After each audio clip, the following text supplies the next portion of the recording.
झूठों ने झूठों से कहा है सच बोलो, झूठों ने झूठों से कहा है सच बोलो, सरकारी ऐलान हुआ है सच बोलो। घर के अंदर तो झूठों की एक मंडी है, घर के अंदर तो झूठों की एक मंडी है, दरवाजे पर लिखा हुआ है सच बोलो। जय हिंद दोस्तों, मैं हूं शम्स तबरेज और आप देख रहे हैं टाइम्स मेल। इस वक्त हमारे देश में जनसंख्या बहुत बड़ी मुसीबत बनकर सामने आई है, इसलिए भाजपा के नेताओं ने कमर कस ली है। संघ और भाजपा दोनों ही कह रहे हैं कि जनसंख्या देश के विकास के लिए बहुत घातक है और बढ़ती जनसंख्या को कानून के जरिए ही रोका जा सकता है। लेकिन ताज्जुब की बात यह है कि जनसंख्या नियंत्रण का ढोल वही लोग पीट रहे हैं जिन्होंने खुद 8-8 बच्चे पैदा कर रखे हैं। भाजपा के नेताओं की अगर बात की जाए तो वहां तो बच्चे पैदा करने का कंपटीशन चल रहा है, प्रतियोगिता चल रही है। बेटे की चाहत में कोई अजमेर शरीफ की दरगाह पर मत्था टेकने पहुंच जाता है तो किसी ने बच्चे पैदा करना तब बंद किया जब उनके घर में बेटे की किलकारी गूंज गई। इस वक्त बीजेपी के सांसद रवि किशन जनसंख्या के मुद्दे पर दुबले हुए जा रहे हैं। उन्हें परेशानी हो रही, उन्हें नींद नहीं आ रही है, जबकि खुद ही रवि किशन ने 4-4 बच्चों की लाइन लगा रखी है। लेकिन जनसंख्या के नाम पर रोने धोने और नौटंकी करने वाले लोगों के मुंह पर मोदी जी ने बहुत जोरदार तरीके से तमाचा मारा है। मोदी जी का तमाचा इतना जोरदार है कि कुछ दिन तक बीजेपी और उनके नेता बिल्कुल चुप रहने में ही अपनी भलाई समझेंगे। आगे हम आपको यह भी बताएंगे कि मोदी जी ने भाजपा के नेताओं, विधायकों, सांसदों और मंत्रियों के मुंह पर कैसे तमाचा मारा। आखिर मोदी जी ने जनसंख्या के मुद्दे पर बीजेपी के नेताओं का कैसे मुंह बंद करा दिया।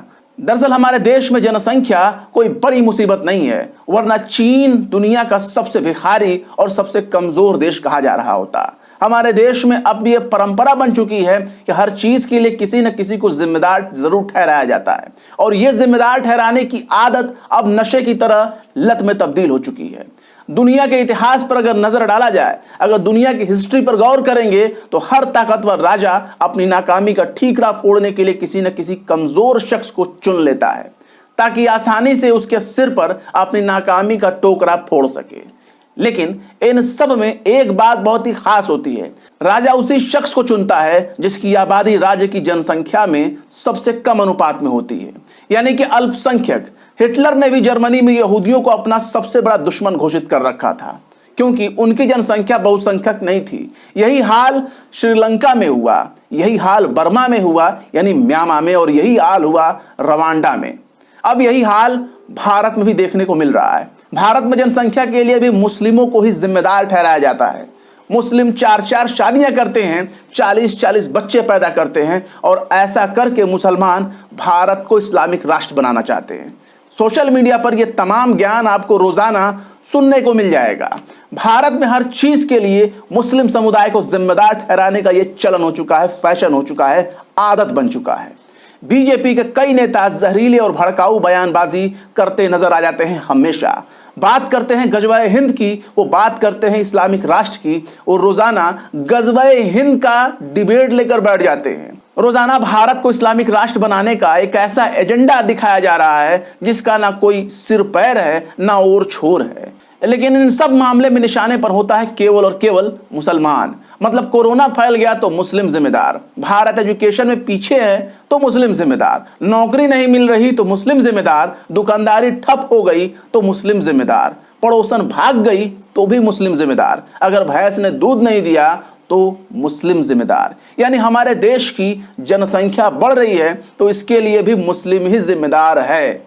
और इस बात को हमारे देश के कट्टरपंथी संगठन घर घर में पहुंचा रहे हैं, जिसका उदाहरण आपने कई बार बाइकॉट के रूप में देखा होगा। लेकिन सबसे खास बात यह है कि अपनी हर नाकामी का ठीकरा मुसलमानों पर फोड़ना अब एक रिवाज बन चुका है। अभी हाल ही में उत्तर प्रदेश के मुख्यमंत्री ने कहा था कि जनसंख्या में संतुलन बनाए रखने की जरूरत है।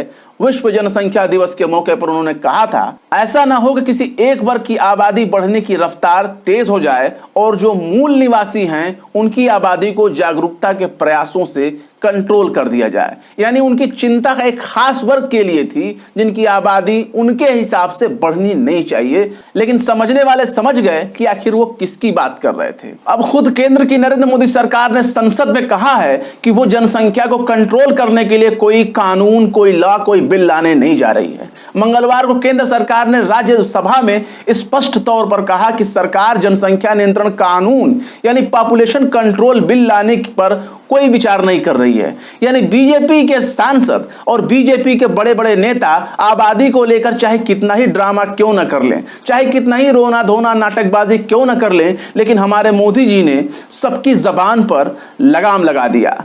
दरअसल इसके पीछे एक लॉजिक है और वह खास बात है जिसको आपको गौर करना होगा। दरअसल साल 2019 के लोकसभा चुनाव के बाद जब बीजेपी नेता संसद में पहुंचे तब उनके पारिवारिक डेटा से पता चलता है कि बीजेपी के नेता बहुत ज्यादा चौका छक्का मारते हुए नजर आ रहे हैं। बीजेपी के 96 सांसदों ऐसे हैं जो 2 बच्चों के मापदंड को पूरा नहीं करते।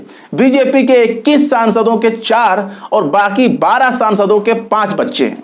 और बीजेपी की सहयोगी पार्टी यानी अपना दल के सदस्य पकौड़ी लाल के 7 बच्चे हैं। अब देश की सबसे बड़ी आबादी वाले राज्य उत्तर प्रदेश का जिक्र कर लेते हैं। साल 2017 के चुनाव के बाद बीजेपी के नेताओं और उनके बच्चों का जो आंकड़ा सामने आया उसने सबको हैरान कर दिया। बीजेपी के 304 सांसदों में से 152 विधायकों के 2 और उससे ज्यादा बच्चे हैं। कुछ विधायकों का परिवार का आंकड़ा इतना बड़ा है जिसके बारे में आप सोच भी नहीं सकते, आप कल्पना भी नहीं कर सकते कि नेताजी के परिवार इतना बड़ा। और यही वही पार्टी है जिनके नेता बात करते हैं जनसंख्या पर और दुबले हुए जाते हैं, रोजाना बयान देते हैं। हर विधायक दूसरे विधायक से कंपटीशन करता हुआ नजर आ रहा है। किसी ने 2 बच्चे पैदा किए हैं तो किसी ने 5।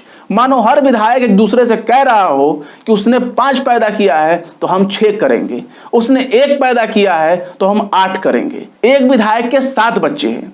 बीजेपी के 8 विधायक ऐसे हैं जिनके 6-6 बच्चे हैं। लेकिन सबसे बड़ा सवाल यह है कि कौन कितने बच्चा पैदा करेगा, यह तय करने का अधिकार किसी सरकार को है या किसी परिवार को। कोई अपने घर में 1 बच्चा पैदा करेगा, 2 बच्चे पैदा करेगा, 3 बच्चे पैदा करेगा या दर्जन, या फिर वो बच्चा ही नहीं चाहता, ये तय करने का हक उस मियाँ बीबी को है जिनके पास बच्चा पैदा करने की ताकत है, जिनके पास परिवार चलाने की सलाहियत है।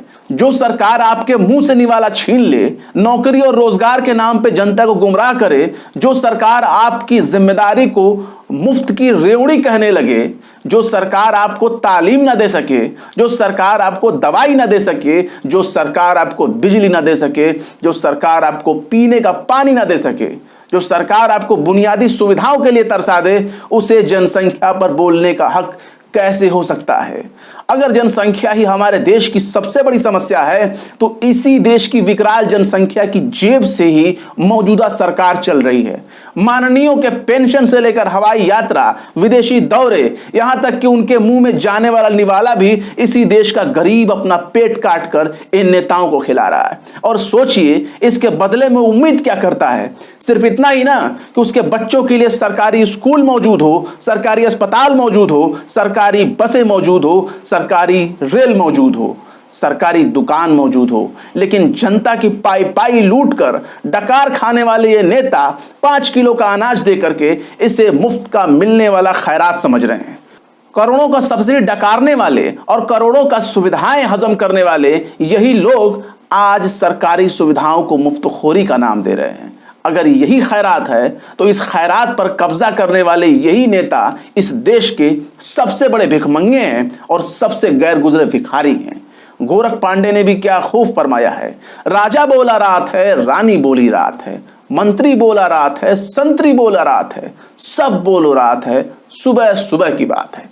फिलहाल इस वीडियो में बस इतना ही है। वीडियो को कैसा लगा कमेंट बॉक्स में जरूर बताएं।